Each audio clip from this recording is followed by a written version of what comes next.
Halo semuanya, kami dari kelompok 3 mau presentasi tentang implementasi algoritma perhitungan cicilan pinjaman dengan metode perulangan Doyle dalam bahasa C.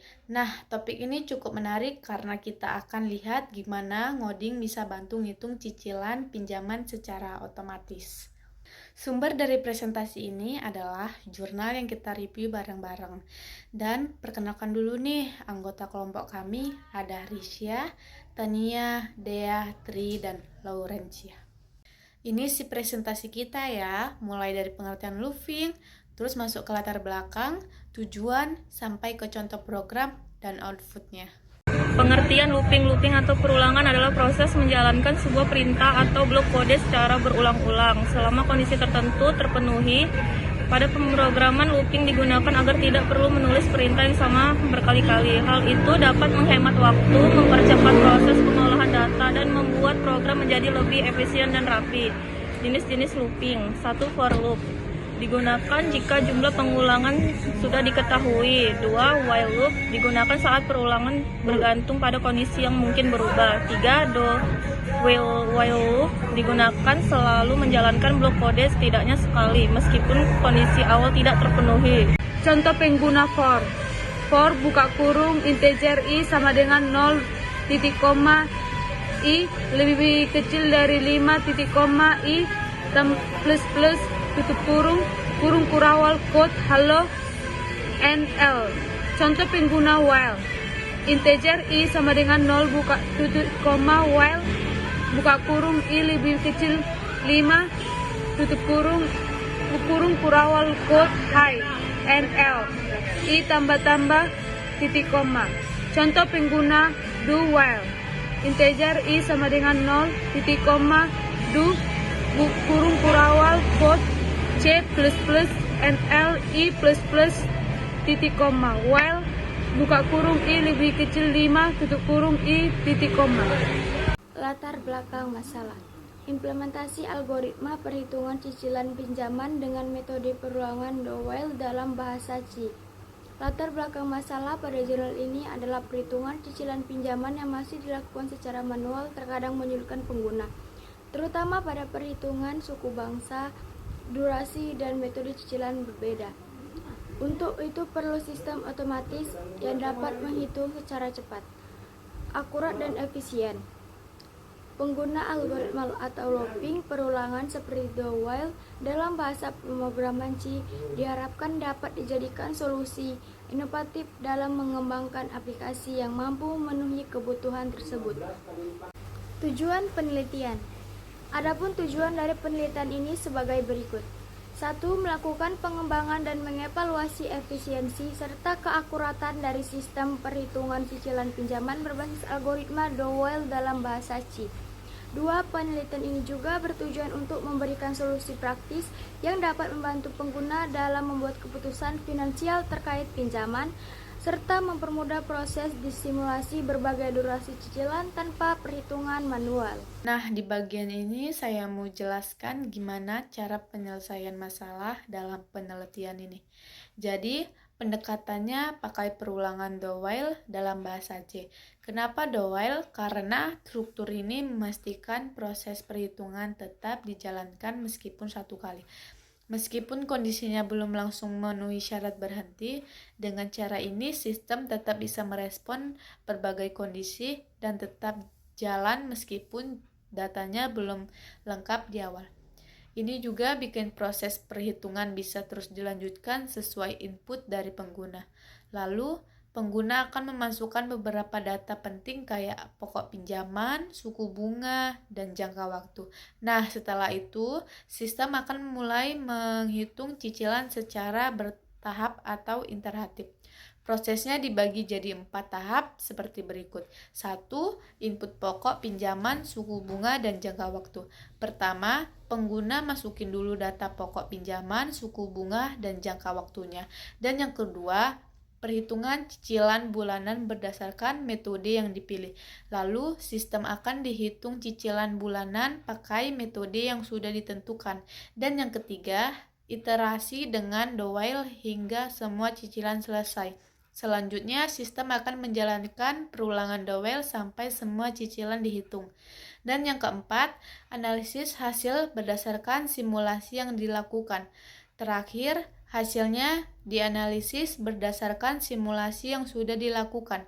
Dengan tahapan ini, sistem bisa bantu pengguna penghitung cicilan secara otomatis, akurat, dan fleksibel sesuai kondisi yang sudah dilakukan. Dalam penelitian ini ada 4 tahapan utama yang dilakukan. Masing-masing punya peran penting dalam proses penghitungan cicilan. Yang pertama, analisis kebutuhan.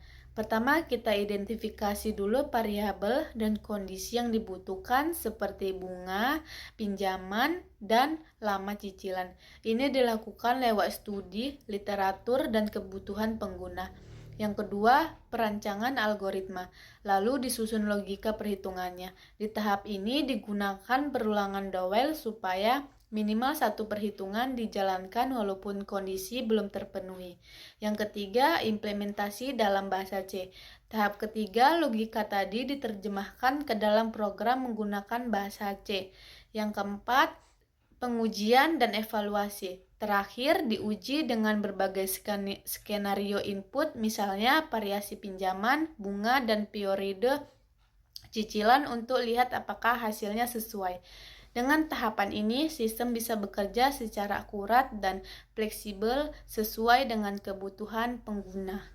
Kesimpulan, hasil penelitian menunjukkan bahwa algoritma Dowell dalam bahasa C efektif dan efisien untuk otomatisasi perhitungan cicilan pinjaman. Program ini mampu memberikan hasil akurat hingga 99,9% dengan antarmuka sederhana yang cocok untuk berbagai pengguna.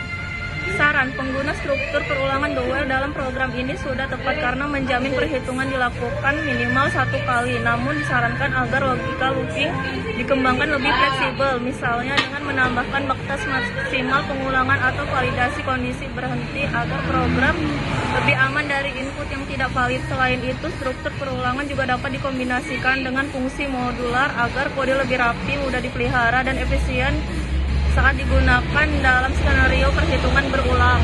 Fungsi ditampilkan menu. Fungsi ini menampilkan daftar menu operasi yang bisa dilakukan oleh kalkulator. Penjumlahan, pengurangan, perkalian, ataupun pembagian. Keluar dari program. Fungsi main. Pilihan untuk menyimpan pilihan menu 1-5.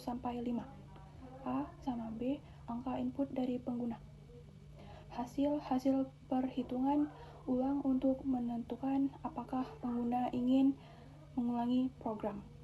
Struktur Dowell menampilkan menu, meminta pengguna memilih salah satu operasi. Jika pengguna memilih opsi 5, program menampilkan pesan terima kasih dan keluar dari Dowell dengan break. Input angka meminta pengguna memasuki 2 angka, A dan B, yang akan dihitung. Struktur width digunakan untuk memilih operasi berdasarkan input pengguna. Jika pengguna memilih 1, pemrograman akan menjumlahkan A dan B lalu menampilkan hasilnya, seperti ini.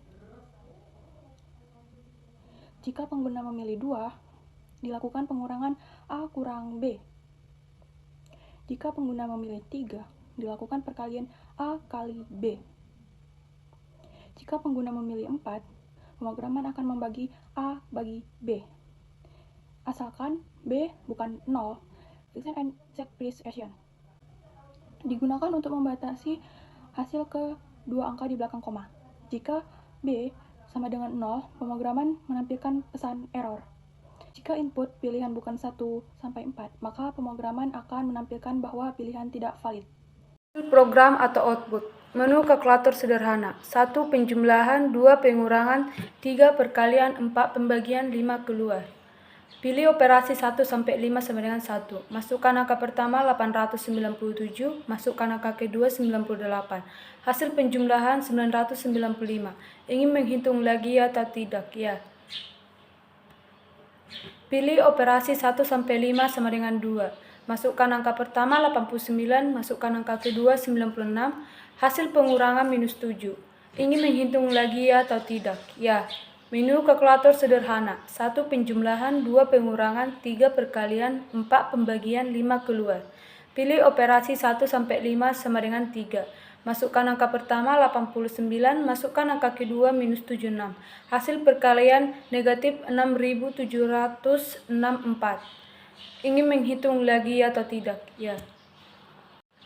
Menu kalkulator sederhana. 1 penjumlahan, 2 pengurangan, 3 perkalian, 4 pembagian, 5 keluar. Pilih operasi 1 sampai 5 sama dengan 4. Masukkan angka pertama 89, masukkan angka kedua 12, hasil pembagian 7,42. Ingin menghitung lagi atau tidak? Tidak. Oke, itu aja presentasi dari kelompok kami. Semoga bermanfaat dan bisa jadi gambaran bahwa hal sederhana kayak looping itu ternyata bisa bantu banget di kehidupan nyata. Terima kasih atas perhatiannya.